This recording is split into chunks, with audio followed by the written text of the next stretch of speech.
terakhir tentang kurban ini, ternyata kalau kita rangkum dari depan tadi, menurut saya aktivitas kita menjalankan ibadah kurban itu di antara hikmahnya adalah mendidik kita sebagai manusia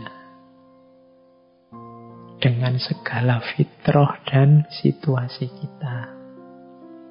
Jadi pendidikan apa saja sih yang bisa kita peroleh dari ibadah kurban ini? Yang pertama, pendidikan tentang sunnatullah dalam mengejar cita-cita. Tadi di depan saya bilang ya, bahwa hidup ini secara sunnatullah butuh pengorbanan. Kemudian yang kedua adalah pendidikan tentang kesediaan untuk tirakat.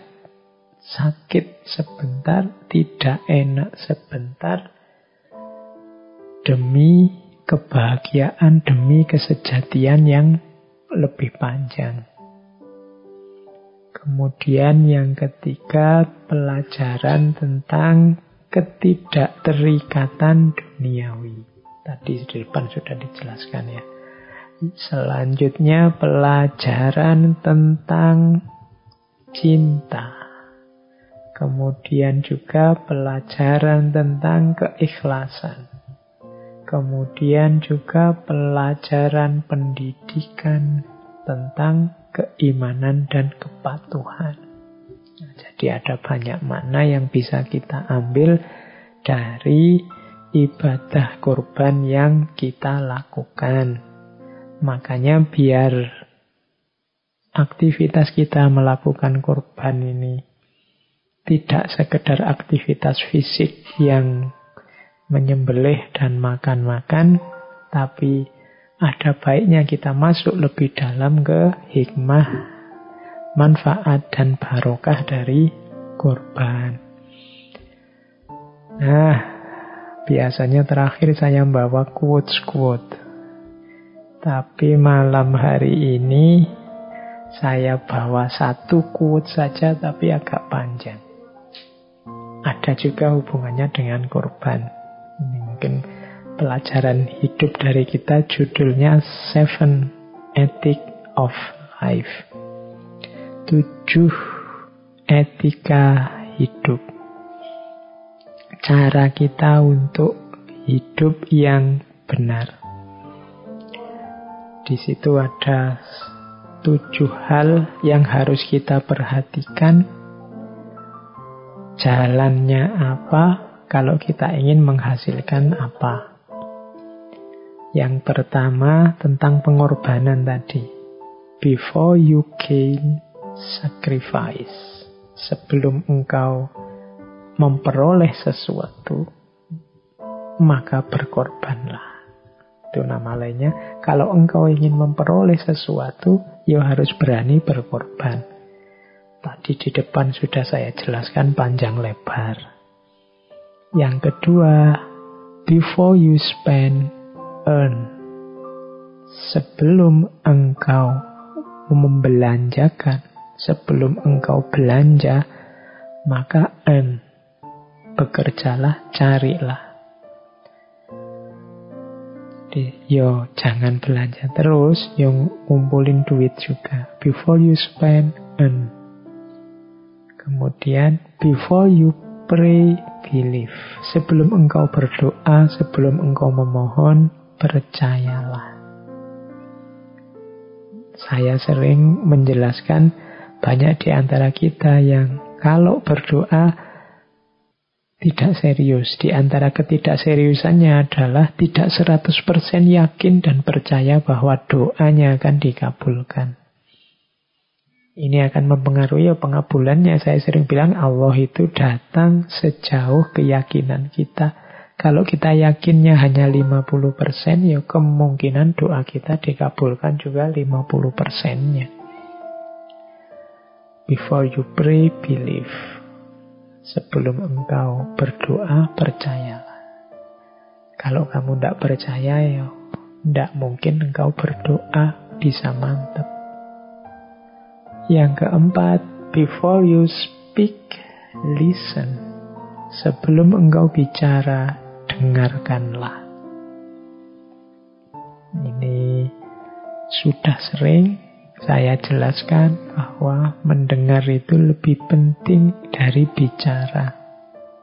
Mendengar bisa meningkatkan kualitas hidup kita, mendengar bisa nambah wawasan kita, mendengar bisa menambah pengetahuan kita, dan banyak manfaat yang lain. Kalau berbicara, ini kalau tidak hati-hati bisa jadi sumber masalah.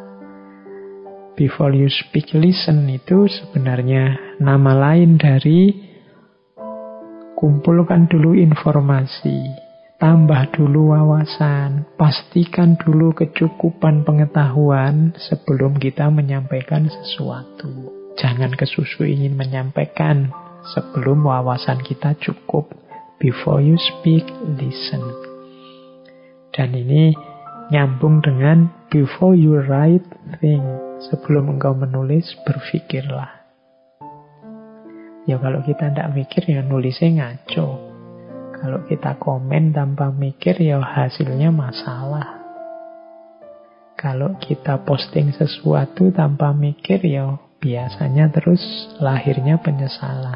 Before you write, think. Ini senada dengan before you speak, listen.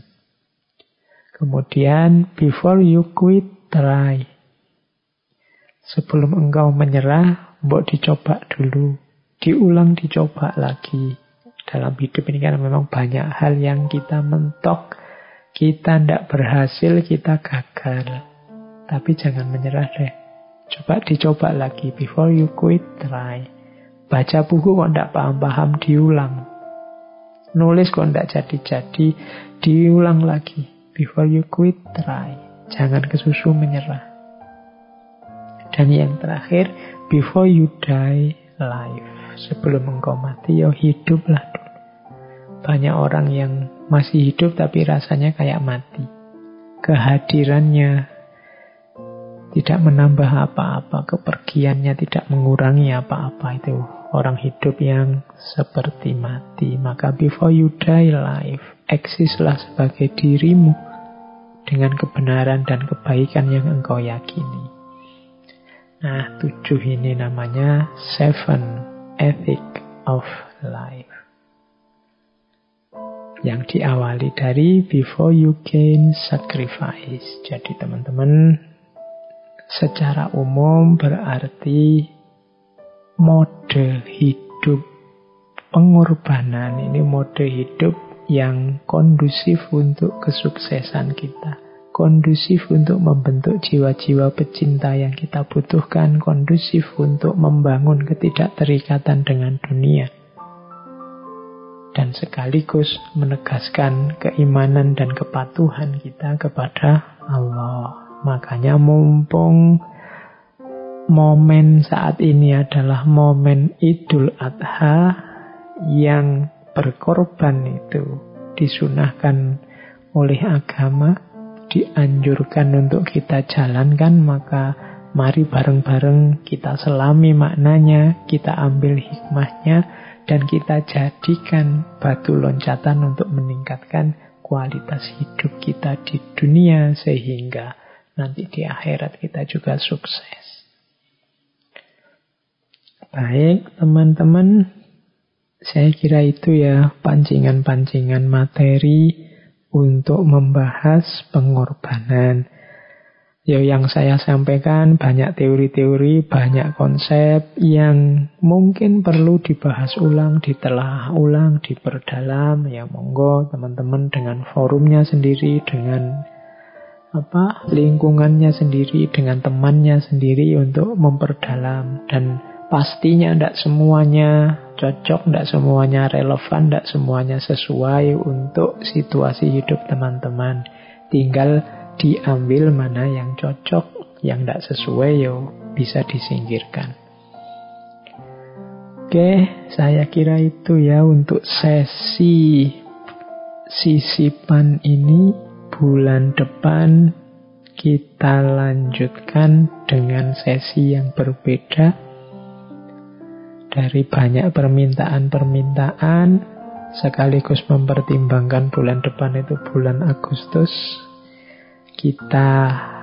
saya rencanakan tema bulan depan balik lagi ke Indonesia setelah kita jalan-jalan di barat dengan para filosof empirisisme.